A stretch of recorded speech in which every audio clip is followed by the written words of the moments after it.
Welcome back to my channel. So, andito na naman si Binibining Linsay para mag-share sa inyo ng panibagong kaalaman. So, welcome back to school 2024-2025. Yan, excited na ba ang lahat? Parang hindi tayo excited, no? Joke lang. So, dapat excited tayo, no? Kasi for today's video ay mag-share ako sa inyo ng different strategies and activities, engaging activities para sa first day of class or first week of class. Yan, so kung gusto niyo ng mga ganitong kinds ng video ay huwag kalimutang mag-subscribe sa aking channel at pindutin ang notification bell para updated kayo sa mga different activities and strategies na may share natin para sa inyo. Okay, so for today ay simulan natin ano-ano ba yung mga activities na pwede nating ipagawa or gawin ng ating mga learners sa first day or first week of class. Yan, so sana makatulong tong mga activities na ito para sa inyo, no? Disclaimer lang din, no? Ito ay mga activities na ginamit ko at nagawa ko na rin. And of course, based na rin to sa aking mga searches sa mga strategies and activities. So, yun lang naman. Panoorin ang pagpapatuloy ng videong ito.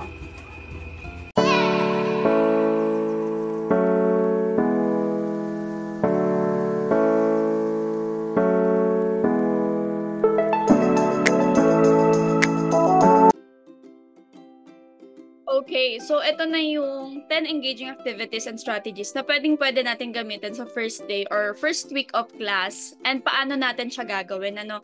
So ito ay intended para sa mga elementary and high school students and teachers, of course. Yan, so pwede natin siyang ipagawa. Sana ay makatulong ito sa inyo at may magamit kayo dito. Okay, so simulan na natin dun sa una. Okay, ito, ang pangalan nito ay icebreaker on their seats. So, simple lang naman to, no? Para lang masimulan yung araw or ma-brighten up yung araw nila. Pwede tayong gumamit itong icebreaker na to. Instead na nakatayo sila habang sumasayaw, so dito ay nakaupo sila. Okay? So, nakaupo lang sila tapos gumagalaw. So, para sa tamad. Joke lang. Hindi. Para to dun sa mga, of course, yung mga shy type na student na ayaw masyado yung nakatayo sila, ganyan. So, pwedeng kahit nakaupo, sumasayo or gumagalaw sila, no? Maganda siya ipagawa unang-una pa lang para lang makuha agad yung attentions nila and para hindi sila antukin or ma-break agad yung mga, of course, yung mga sagabal sa paligid nila, magigising agad yung diwa nila, ganun.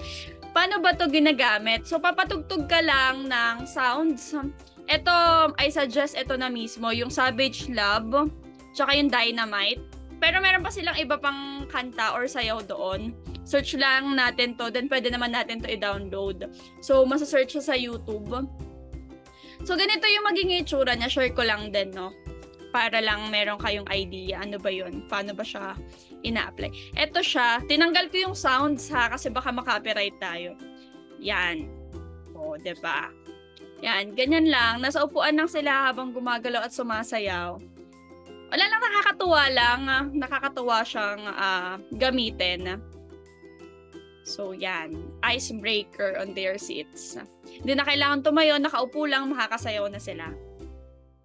So, yun yung first activity na pwede nating ipagawa. Pwedeng first day ng school or second day. Depende sa inyo. Pero I suggest sa una natin siya ipagawa or kapag sa palagay natin inaantok na sila, pwede naman. No?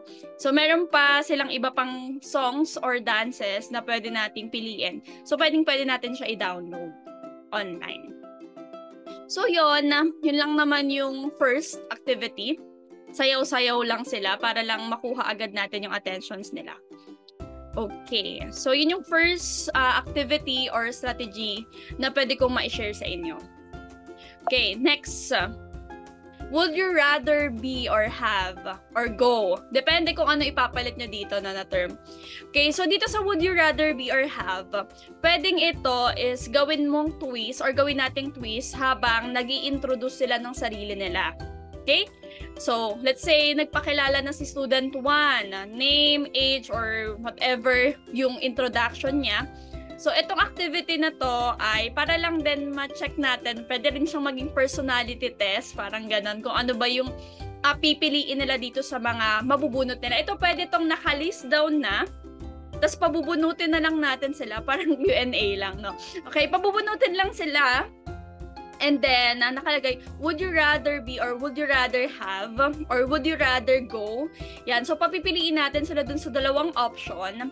Then, nasa sa inyo, teachers, kung ipapa-explain pa natin or yun na yun. Kasi yung mga nakalagay dito or yung mga options na pwede nating ilagay, parang kapag ito yung isang option na pinili niya, mapapaisip ka na kung anong personality meron siya or mas okay din na ma-explain nila bakit yun yung pinili nila. So ito yung mga example, no? Number 1, would you rather be a beautiful or a rich? Yan, o, diba? So meron lang nilagay dito mga options, pwede nyo na lang dagdagan kung gusto nyo. Would you rather be a giver or a receiver? Oh, ayan. So, ayan, at least makikita natin agad. Meron na tayong first observation sa kanila kung sino sila at pwedeng, ano yung pwede nalang piliin dito nilang mga situations, no?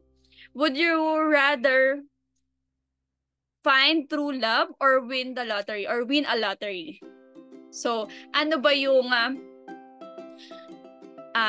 pipiliin nila doon sa dalawang option na yun and others, of course. Ayan, so meron ako nilagay dyan, pwede nyo naman siyang gamitin kung gusto nyo. So maganda lang siya activity para ma-test and ma-check din natin yung mga personalities na meron yung mga students natin kahit unang meet pa lang natin, no? Okay, so yun yung second activity or strategy na pwede natin gamitin. Would you rather be or would you rather have? Yan. So yun yung pangalawa. Then yung pangatlo, yan. Ito, credit to kay, ito nilagyan ko naman ng credit kay Sir Jerome Hilario. Ginamit ko siya last year. What I wish my teacher knew about me. So, sobrang ganda lang nitong activity na to kasi ginamit ko siya sa advisory class ko. Pero, maganda rin pala siyang gamitin as subject teacher para makilala mo rin yung mga estudyante mo. Aside from sa pag-i-introduce ng sarili nila, dito kasi detailed. Pero pwede natin tong i-modify, no, kung ano idadagdag natin. Pwede natin gamitin yung Canva. Madali lang naman siya. So, back to school activity to. What I wish my teacher knew about me. Bawa, what makes me happy? So, susulat ng mga bata. Pwedeng Tagalog, pwedeng English. Things that worry me. What helps me learn? Things I find easy. Things I find hard. What makes me sad? Okay, so from this activity, kahit hindi naman all throughout ilalagay ng mga learners yung gusto nilang sabihin dito. Pero may mga estudyante kasi na pag nag-i-introduce sila ng sarili nila and may pinagawa kang activity orally, parang di nila kaya mag-open up.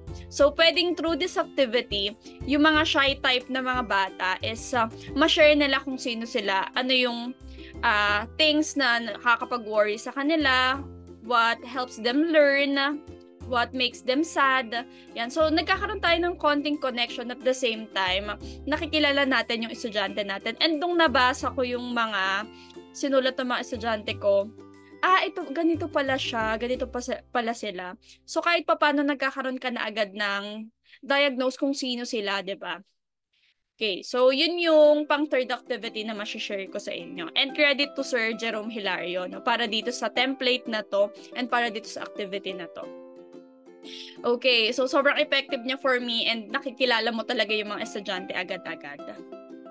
Okay, so next is first day of school wish. Yan. So first day of school wish, pwedeng ipasulat lang natin sa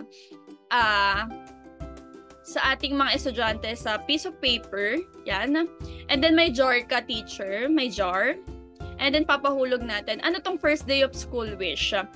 Sabihin lang natin na ano yung wish mo ngayong school year na gusto mong matupad or gusto mong mangyari na related pa rin sa learnings nila, no? Okay, let's say ang wish pala nila ay magkaroon ng mga sa klase natin ng mga engaging activities. Yan, so makapag-collaborate sila sa mga kaklasmate nila. Yung pagiging shy type nila mawala. Hindi naman to the point na material thing yung i-wish nila dito. Yung kung ano yung gusto nila mangyari all throughout the year or school year na magkakasama sila or nandun siya sa section na yon. Okay, so yun yung next activity na to, no? First day of school wish. So may jar si teacher, then papasulat lang niya si learners kung ano yung wish. Pwedeng wag na rin ipalagay yung pangalan para lang as a teacher, na nakikita natin or nalalaman natin yung mga gustong mangyari ng mga estudyante natin all throughout the year or dun sa mismong subject natin. So ang cute, 'di ba? So wag na natin ipalagay yung pangalan kung sino man yung nagsulat nun. So yun yung wish or first day of school wish. Okay, next. Yan, creative seat plan. Yan. Etong creative seat plan, ang cute lang nitong idea na to kasi pwedeng para to sa mga, let's say, elementary, special elementary, no? Kasi kapag senior high or high school, like grade 10 to grade 12, parang gusto nila, upo sila dun sa kakilala na nila or friends na nila, no? Pero kung magkakaroon tayo ng creative seat plan, like this, parang kung alphabetically arranged, or kung parang fishbowl technique, binunot mo, and then tsaka mo pinagsama-sama.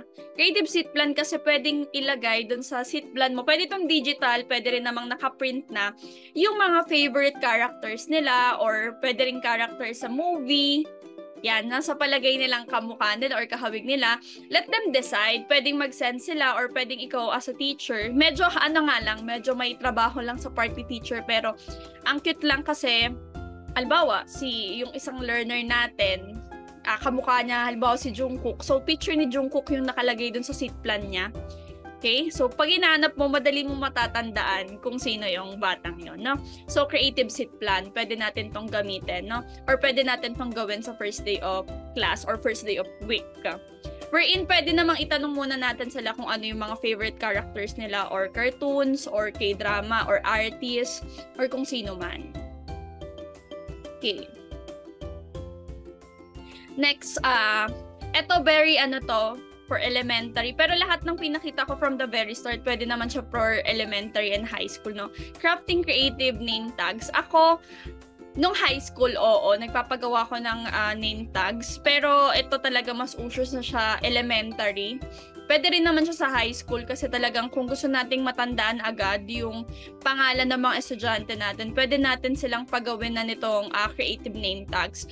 Pwedeng crown name tags, pwedeng name tag lang talaga, or whatsoever. Kasi dito sa activity na to, lalabas din yung pagiging creative nila at the same time yung pagko-combine ng mga colors or etc.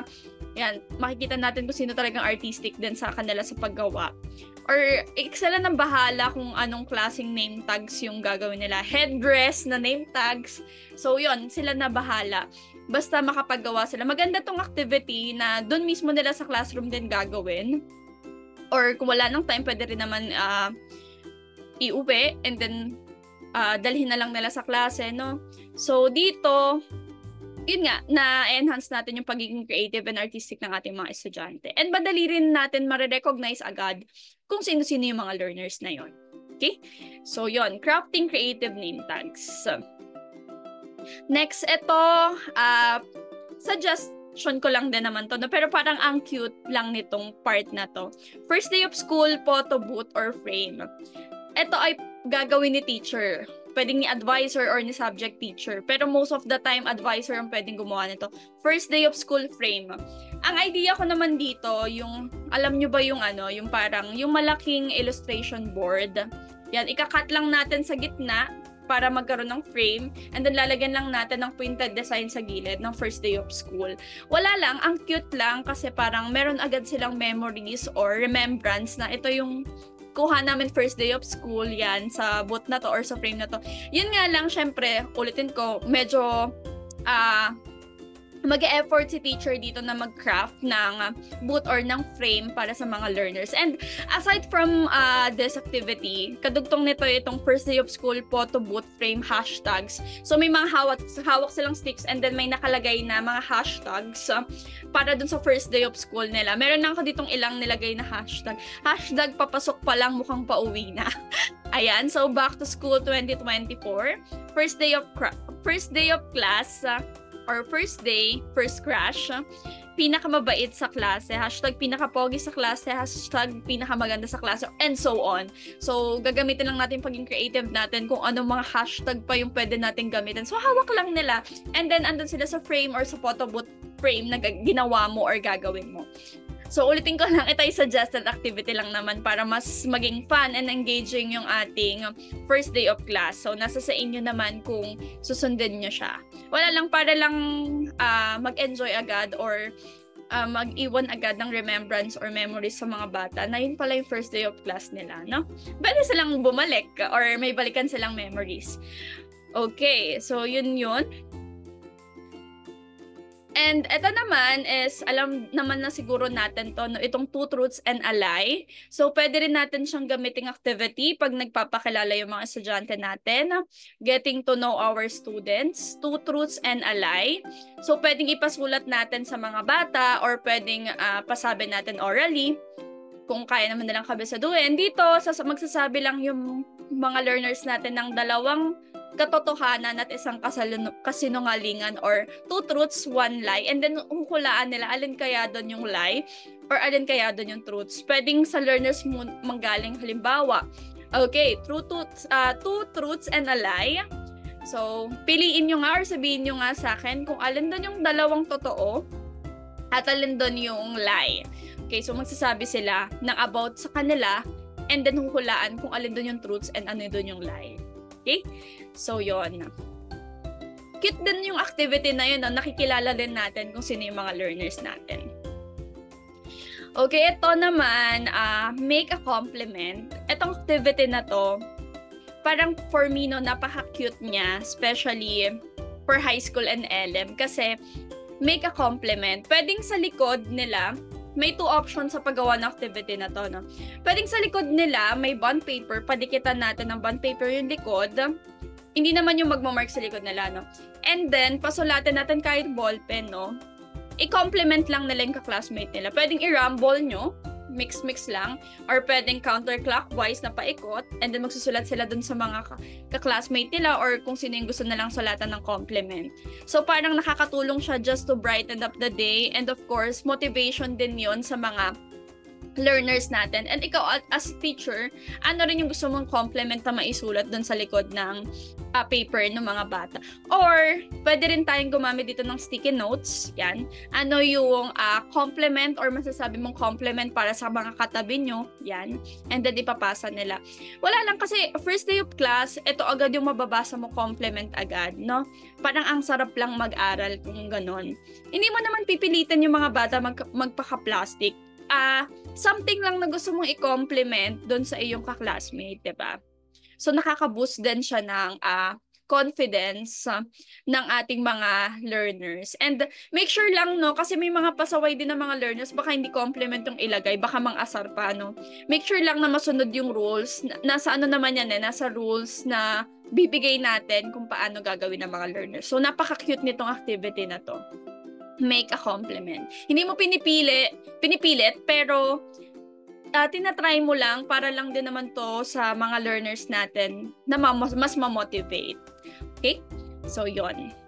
Next is, ito ang title ko dito, sa classroom may batas. I think class na to, ito na yung pang-10. Sa classroom may batas, dito, usually kasi si teacher, may naka-prepare na siyang house rules, 'di ba? Or meron na siyang classroom rules na kadalasan na siya na mismo yung gumawa. What if naman yung mga learners natin yung mag-suggest ng batas or ng rules dun sa classroom nila na dapat nilang sundin? Okay? Nang sa ganon, sila yung nagbigay nun, so sila dapat yung sumunod. Mas maging firm yung rules mo dun sa classroom na dapat talaga nilang sundin. Ito lang yung mga ilan sa mga example, no? Pero yun nga, let our student decide kung ano nga ba yung mga idadagdag pa nilang rules sa classroom na dapat nilang sundin. Okay? So, yun lang naman yung support itong activity na to. Okay, that's it. Ayan. So, yun yung 10 activities or strategies na pwede nating gamitin sa first day of class.